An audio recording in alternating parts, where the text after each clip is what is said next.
Have you ever felt like there's a hidden ancient war being waged for the soul of this world?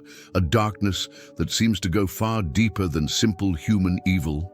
Most of us have been taught about Lucifer's fall, a rebellion born from pride. But what if I told you that was only half the story? What if the very origin of demons, the source of the forbidden knowledge that corrupted mankind, and the reason for the great flood all stemmed from a second rebellion? One born, not from pride, but from lust. This is the story of the Watchers, a group of powerful angels who made a terrifying oath that changed the course of history forever. Today, we are pulling back the veil on one of the Bible's most profound and overlooked secrets, the Oath of Samyaza. What you're about to discover is the true, shocking origin of the Nephilim giants, the demonic spirits that torment humanity, and a spiritual corruption that echoes in our world to this very day. This isn't just ancient history, it's the key to understanding the spiritual battles you face every single day. And listen, a staggering number of people who are blessed by these revelations aren't yet part of our community. If you feel in your spirit that this is the kind of deep, transformative truth the world needs to hear, then please, take 1 second to hit that subscribe button right now. Don't let the algorithm hide what you need to see.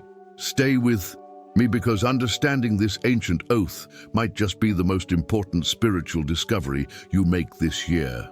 Well now, let's pull back the veil of time, long before the world knew the cleansing fury of the flood. Picture an earth so vibrant, so brimming with the pure, untainted breath of the Creator, it would make our modern world seem like a pale shadow. It was a time when the boundary between the heavens and the earth was, shall we say, a bit thinner. And watching over this burgeoning cradle of humanity was a sacred order of celestial beings, the Watchers. These weren't your run-of-the-mill angels, they were mighty guardians, tasked with a profound and singular purpose, to observe, to protect, and to guide mankind from afar, ensuring the divine blueprint for creation unfolded as intended. Theirs was a mission of silent stewardship, a holy vow never to interfere directly. At the very head of this esteemed host stood a commander of immense stature and brilliance, Samyaza. He was a beacon of celestial light, a trusted lieutenant in the grand cosmic order, long before the first whispers of corruption began to poison his spirit. His story, you see, is a chilling reminder that the greatest falls often come from the most sanctified heights, a lesson for every soul who believes they are beyond temptation. The seeds of the Nephilim were yet to be sown, but the ground of a once holy heart was being tilled for their arrival. Now it's crucial we get this straight, because it's a distinction that changes everything. Samyaza's fall wasn't a carbon copy of Lucifer's. Oh no. Lucifer's rebellion was a vertical one, a rage of pride aimed directly at the throne of God itself. He looked up and declared, "I will make myself like the Most High." Isaiah 14:14. It was an arrogant, audacious bid for the Creator's own glory. But Samyaza, his was a horizontal rebellion. He didn't look up with pride, he looked down with covetousness. He gazed upon the masterpiece and began to desire it for himself, forgetting the master who painted it. This is a different and perhaps more insidious kind of corruption.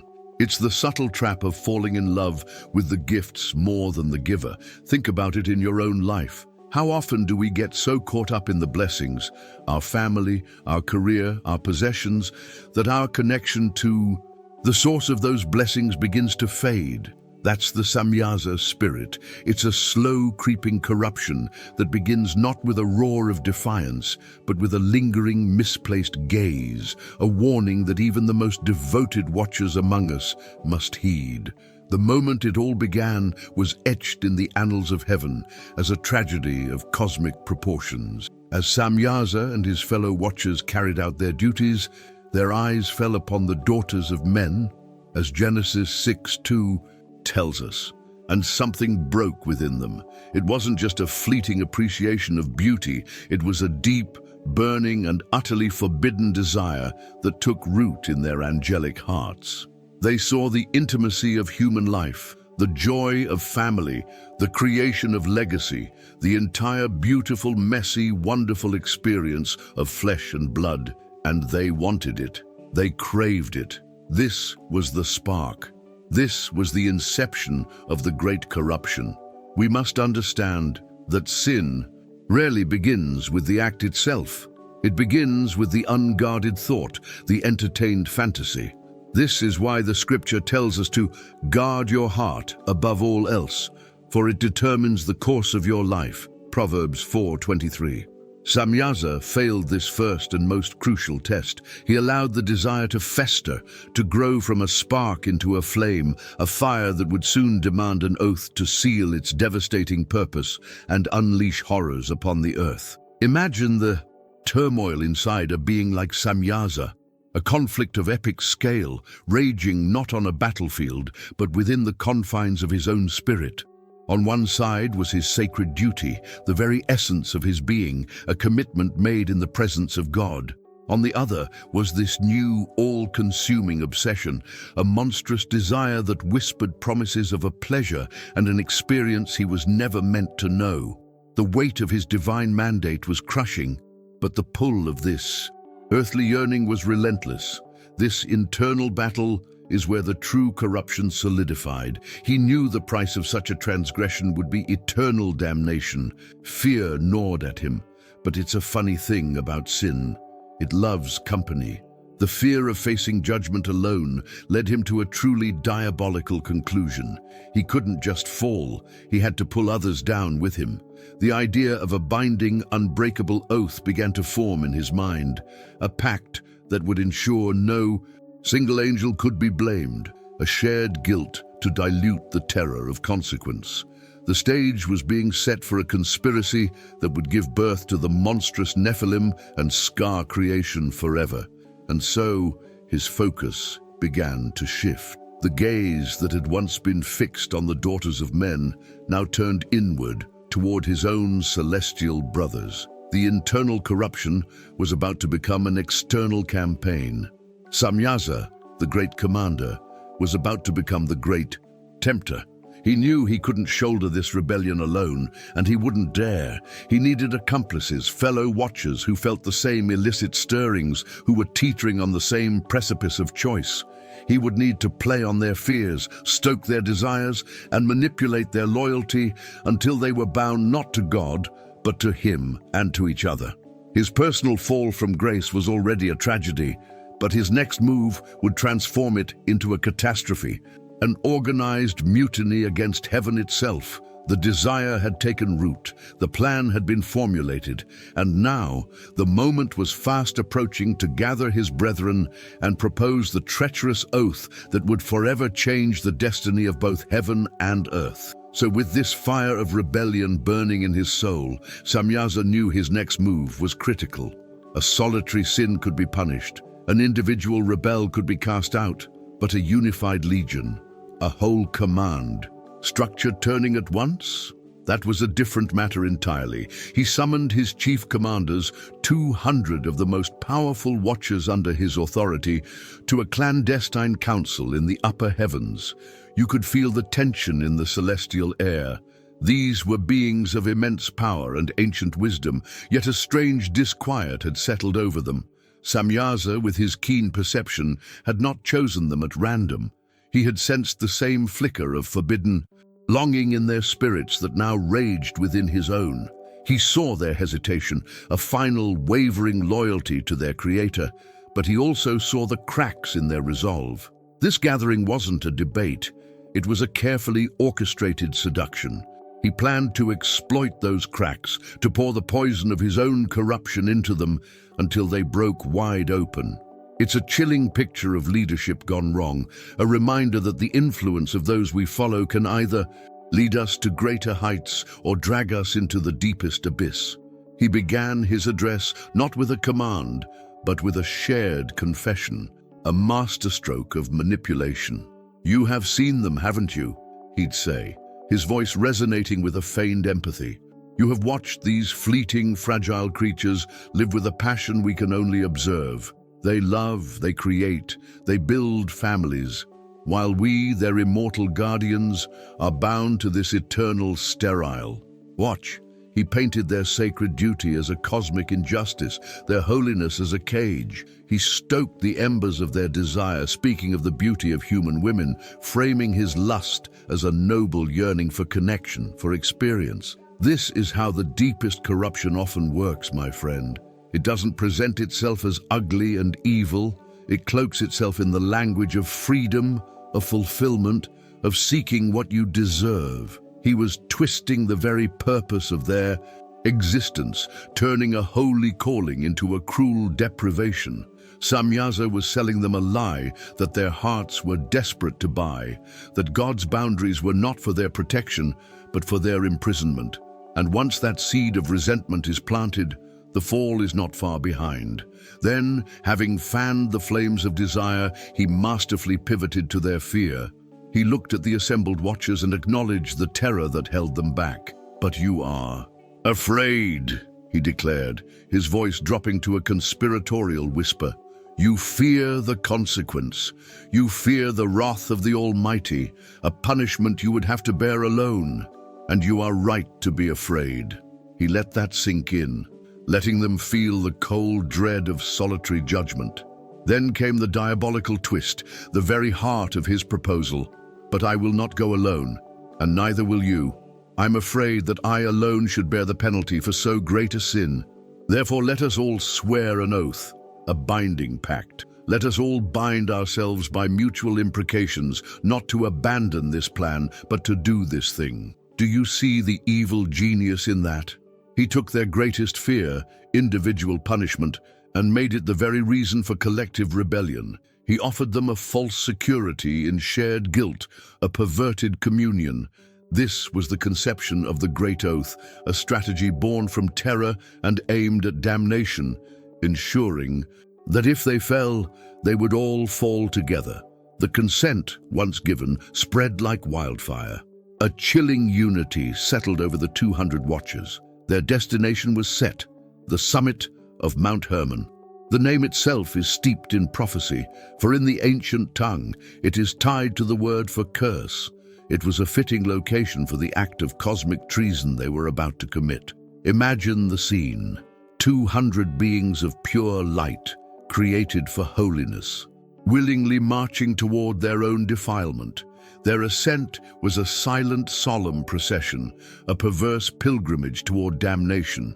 The mountain peak, which should have been a place of proximity to God, was about to become a stage for the most audacious rebellion since Lucifer's fall. They stood there, poised between the heavens they were forsaking and the earth they were about to corrupt. This was their final moment of choice, the last breath of their innocence, before plunging into an abyss of their own making. This was the point of no return, where a thought became a conspiracy, and the conspiracy was about to be sealed with an unbreakable oath. And there, under the gaze of a silent heaven, the dreadful ceremony took place. Led by their commander, Samyaza, the 200 watchers entered into their pact. One by one, they spoke the words of the oath, not just promising to descend and take human wives, but calling down curses upon themselves should they ever waver or turn back. It was a mutual damnation, a sacrament of sin that bound them together in an inescapable fate. With every word spoken, their celestial light dimmed, tainted by the darkness of their intent.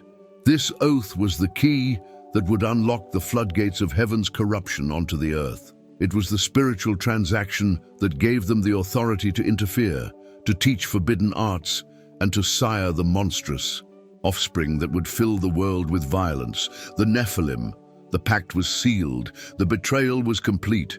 Now, with their fates intertwined by a curse of their own design, they stood ready to descend, a plague of fallen divinity about to be unleashed upon an unsuspecting world. With the dreadful oath still echoing in the spiritual realms, the 200 watchers made their descent. This wasn't a gentle arrival, it was a violation, a tearing of the veil that separated the celestial from the terrestrial. They cascaded down from Mount Hermon not as guardians, but as predators, their divine forms now cloaked in an aura of profound spiritual corruption. They immediately sought out the daughters of men, the very source of their obsession, and took them as wives just as they had sworn in their pact. This act was the primary transgression, a grotesque mingling of the holy and the profane that defiled the pinnacle of God's physical creation, humanity. The Book of Genesis speaks of it plainly. The sons of God saw that the daughters of humankind were beautiful, and they took wives for themselves from all those whom they chose. Genesis 6:2. This wasn't a courtship, it was a conquest. The very first fruit of their rebellion was the corruption of the family line, twisting the sacred act of creation into an expression of their lust. Samyaza and his followers had fulfilled the first part of their oath, and in doing so they had uncorked a plague upon the world from which it would never fully recover. The direct consequence of this unholy union was the birth of a new and terrible race, the Nephilim. You must erase any gentle or romanticized image of giants from your mind. These were not simply men of great stature, they were monstrous hybrids, possessing the supernatural power of their angelic fathers and the insatiable appetites of a corrupted flesh. Their hunger was a physical manifestation of their father's spiritual lust. It could never be satisfied. They devoured all of the acquisitions of men, and when the food ran out, their gluttony took a horrifying turn. The Book of Enoch describes this in chilling detail. When humanity could no longer sustain them, the Nephilim turned on the animal kingdom, devouring birds, beasts, reptiles, and fish. This was a complete disruption of the created order, a biological plague born from spiritual rebellion. These offspring of the Watchers were a constant, gaping wound on the face of the earth, a living testament to the catastrophic consequences that erupt when God's established boundaries are violated. Inevitably, their ravenous hunger, a living symbol of the corruption they embodied, led them to the ultimate taboo. When the beasts of the field were not enough, the Nephilim turned their terrible appetites against humanity itself, and then, in a final act of monstrous depravity, against each other. The world became a charnel house, a banquet for these demigod cannibals. Can you even imagine the terror? The very children born from the union of Watchers and humans were now consuming their earthly kin. This is the ultimate end of sin, my friend. It is a spiritual cannibalism. What begins as a seemingly isolated act of selfish desire, if left unchecked, will eventually consume everything and everyone around it before finally turning on and destroying itself. The world was now trapped in a cycle of bloodshed and fear, a reign of terror orchestrated by the monstrous children of Samyaza and his co-conspirators, all born from a single treacherous oath that was now bearing its most violent and bloody fruit. But the defilement wasn't just physical. While the Nephilim were devouring the flesh of humanity, their fathers, the Watchers, were busy, devouring its soul. They began to teach humanity forbidden knowledge, accelerating its fall into depravity at an exponential rate. One of the chief rebels, an angel named Azazel, took it upon himself to instruct mankind in the arts of violence and vanity. He taught them to forge swords, knives, and shields, introducing organized warfare on a scale never before seen. But his corruption was subtle too. He also taught them to make bracelets and ornaments and the art of beautifying the eyelids, introducing a spirit of vanity and seduction that poisoned the heart. Think about that. The Watchers didn't just introduce violence. They introduced the pride and arrogance that fuels it. They armed humanity for war, while simultaneously cultivating the egotism and vanity that would ensure those weapons were used. It was a systematic, two-pronged attack on the body and spirit of God's creation. While Azazel was teaching war, the rebellion's leader, Samyaza, was busy poisoning the well of human faith. He personally instructed humanity in the arts of sorcery and the cutting of roots, witchcraft, enchantments, and dark herbalism that turned people away from the Creator and toward forbidden spiritual powers.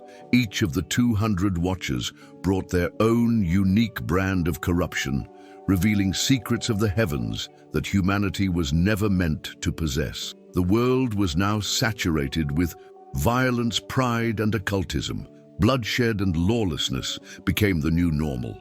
The result was a cacophony of pain that was so immense, so pervasive, that the earth itself began to groan under the weight of it all. The cries of the oppressed, the murdered, and the defiled rose up, a desperate, agonizing plea that pierced the heavens, demanding that a judgment, final and absolute, be rendered against the architects of its misery.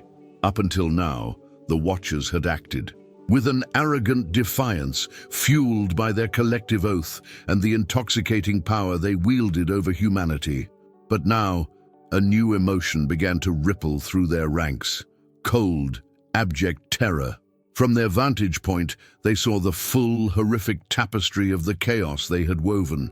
They saw the bloodlust of their children, the Nephilim, and the systemic corruption that had infected every corner of human society. And most terrifying of all, they felt the spiritual atmosphere shift. They knew the cries of the oppressed had reached the ears of the archangels, and by extension, the throne of God himself. Their bravado, built on a lie of safety in numbers, crumbled into dust, revealing the dreadful reality of their situation. They were about to face a judgment they had foolishly believed their pact could mitigate. This is the inevitable arc of rebellion, my friend. It begins with a thrill of freedom, but always ends in the dread of the coming consequences. The party is over and the bill is coming due. In their panic, they realized they could not approach God directly.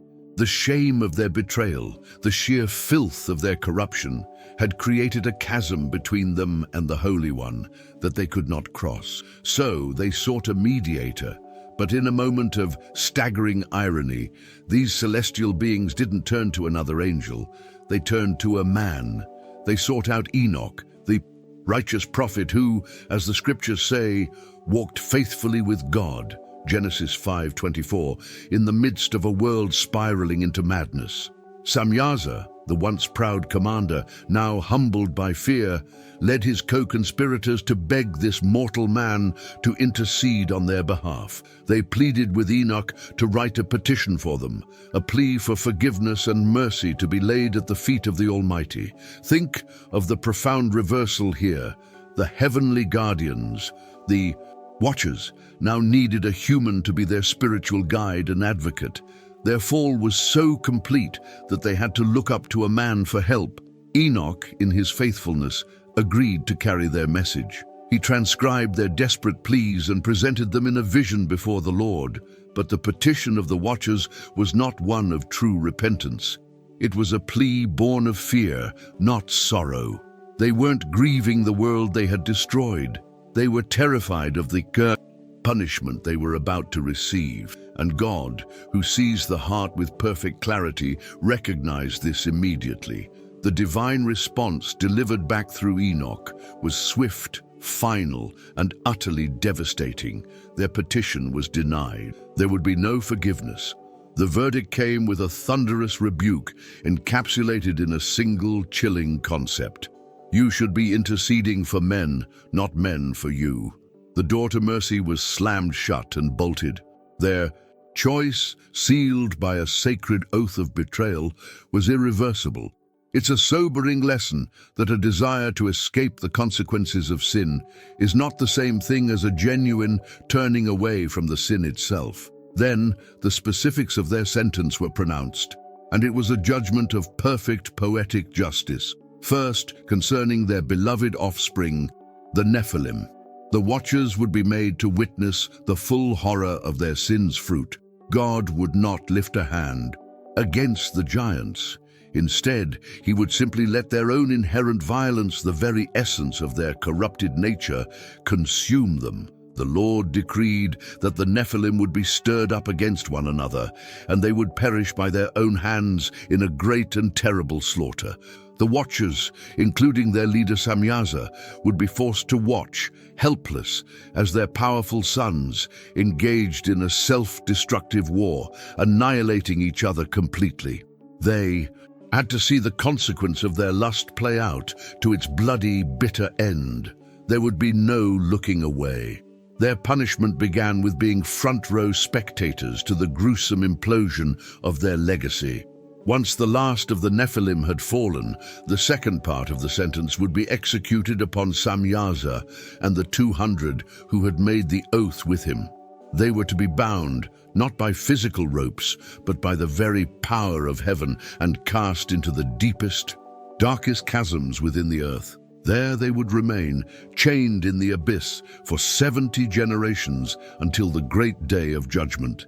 Their sentence was not annihilation, not yet. It was a long, agonizing imprisonment in darkness, a torturous wait for a final, fiery judgment to come.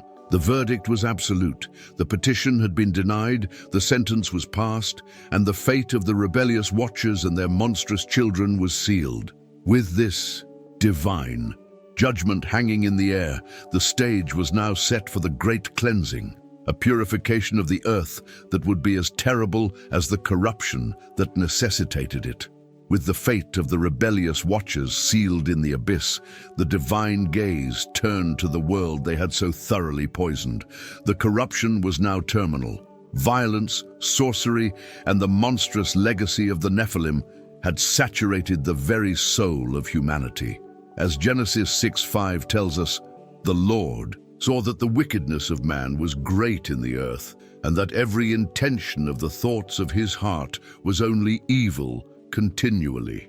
The creation was groaning, drowning in a sea of its own sin, and the time for a radical cleansing act had come. This wasn't a fit of divine temper, my friend. This was the sorrowful, determined act of a master surgeon who must cut away a deadly cancer to save the patient's future. While the world continued in its arrogant revelry, mocking the righteous Noah as he built his strange vessel on dry land, the heavens were growing dark, not just with clouds, but with the profound gravity of a judgment that would wash the slate clean and offer creation a second chance. The world that Samyaza and his oath-bound conspirators had built was about to be unbuilt. Then, the sentence was executed. The scriptures describe it with a terrifying poetry. The fountains of the great deep burst forth, and the windows of heaven were opened. Genesis 7:11. This was not a simple rainstorm. This was a controlled decreation. The waters from below and the waters from above, separated on the second day of creation, were now commanded to reunite, to cover a world that had become an affront to its creator. Imagine the sheer chaos, the overwhelming terror as the deluge began. This was the righteous fury of a holy God, a baptism of water designed to purge a world that had become hopelessly defiled.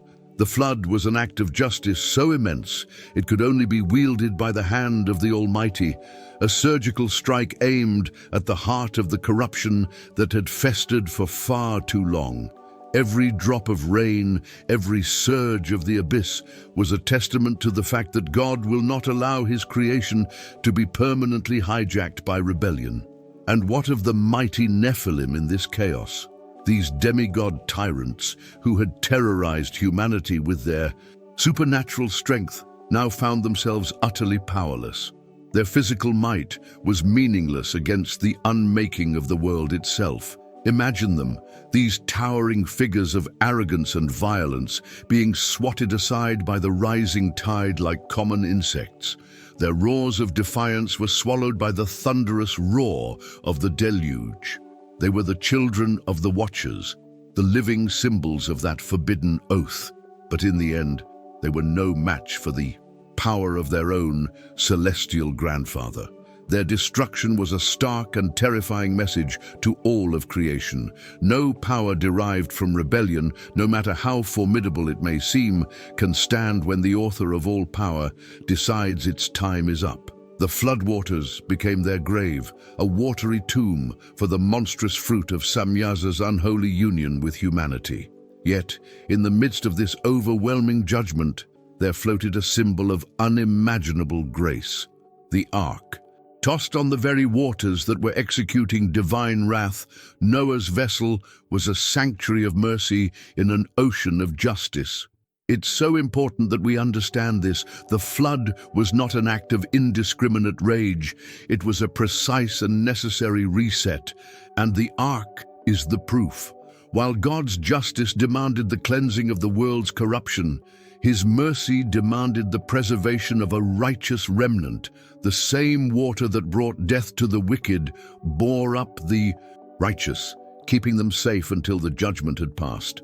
The Ark is a beautiful picture of Christ Himself, the only vessel through which we can pass safely through the waters of judgment into a new life.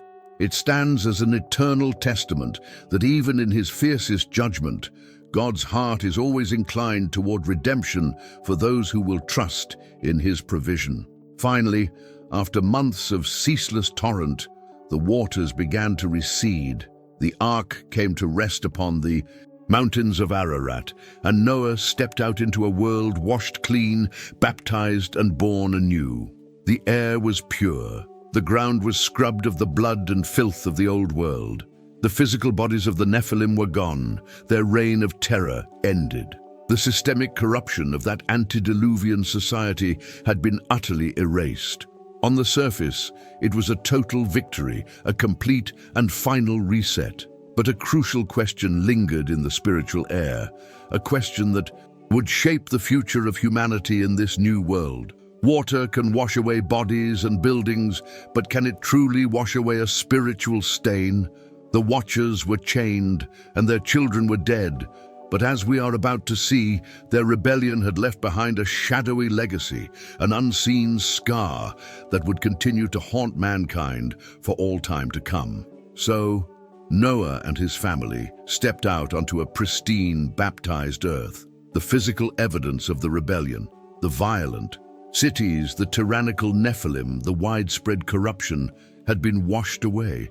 It was a new beginning, a clean slate offered by the grace of God, but a chilling and crucial question lingered in the spiritual atmosphere.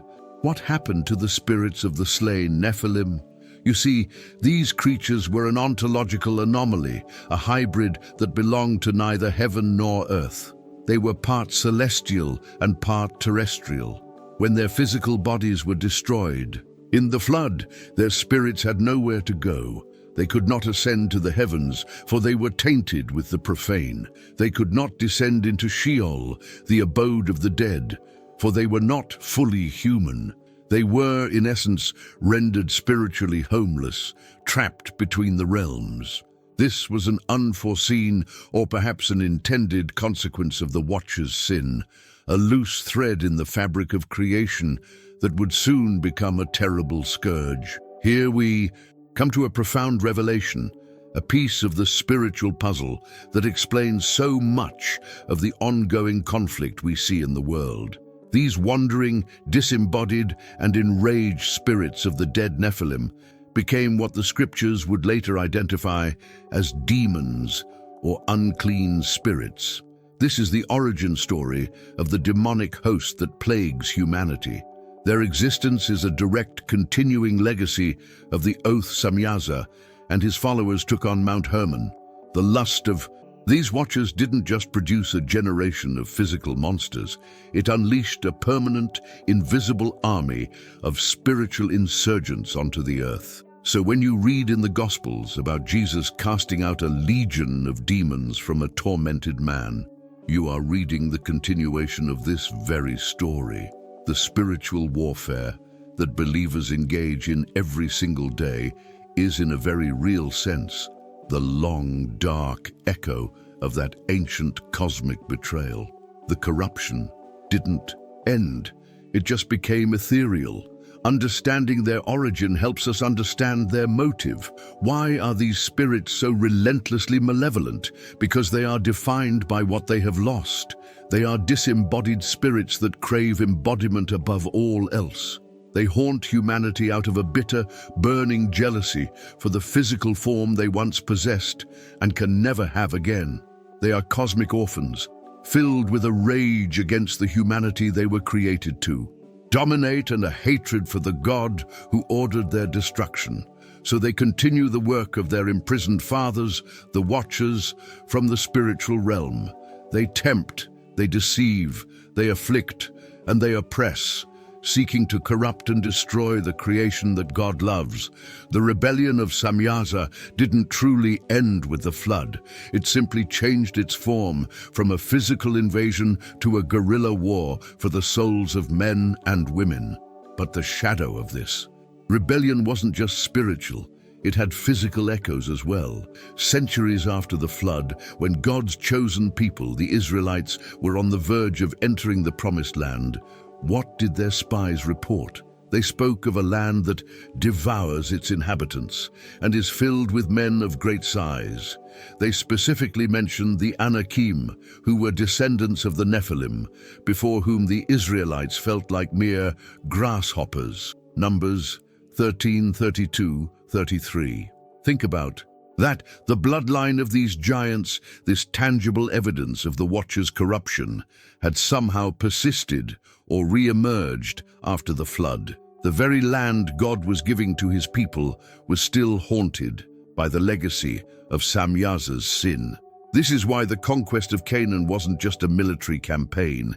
It was a spiritual cleansing, a command to wipe out the lingering physical stain of this ancient, unholy union.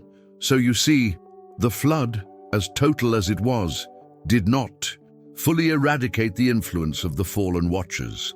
Their rebellion simply entered a new phase. While Samyaza and his cohorts remained chained in darkness, their legacy continued in two distinct forms. The demonic spirits of their dead Nephilim waging a spiritual war, and the lingering bloodlines of their giant descendants posing a physical threat in the land of Canaan. The shadow cast by that terrible oath on Mount Hermon proved to be incredibly long, stretching far beyond the antediluvian world.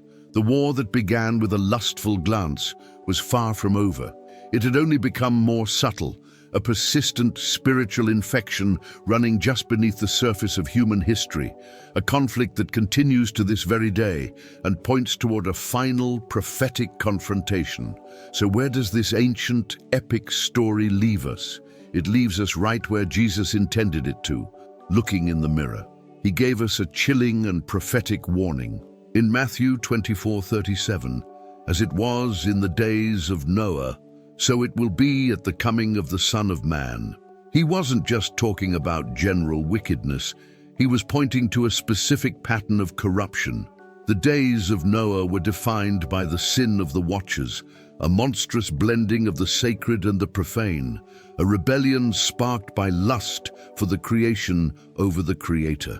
The spirit of Samyaza is the desire to break God's boundaries for personal gratification, and the legacy of the Nephilim is the arrogant, violent fruit of that transgression. Look at our world today.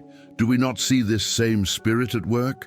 A culture that blurs every line, that celebrates the profane, and that seeks forbidden knowledge at any cost. We see the same rampant corruption, the same obsession with the flesh, the same arrogant pride that defined the world before the flood. The war that began with that terrible oath is not over. The demonic spirits of the Nephilim continue their father's work of deception and defilement. The story of Samyaza is not a dusty relic, it is a timeless echo, a warning for the final generation. And it leaves us with a critical question. As these days grow darker, mirroring the days of Noah more and more, what will happen when the leader of that ancient rebellion, Samyaza himself, is finally unchained to face his ultimate judgment? And so, the long shadow of Samyaza's oath stretches from the ancient world directly into our own. The spiritual war he began continues to this day through the very real influence of the demonic realm. Now that you know the truth of its origin, I have to ask you, where do you see the spirit of the Nephilim, that spirit of arrogant, boundary-breaking corruption, most clearly at work in the world today? Let's discuss it in the comments below. If this revelation has opened your eyes, please ensure you're subscribed to this channel and have clicked that notification bell. We go deep into these truths, and you won't want to miss what we uncover next. Don't go anywhere. The video appearing on your screen right now is my recommended next step for you. Click on it, and let's continue this journey together.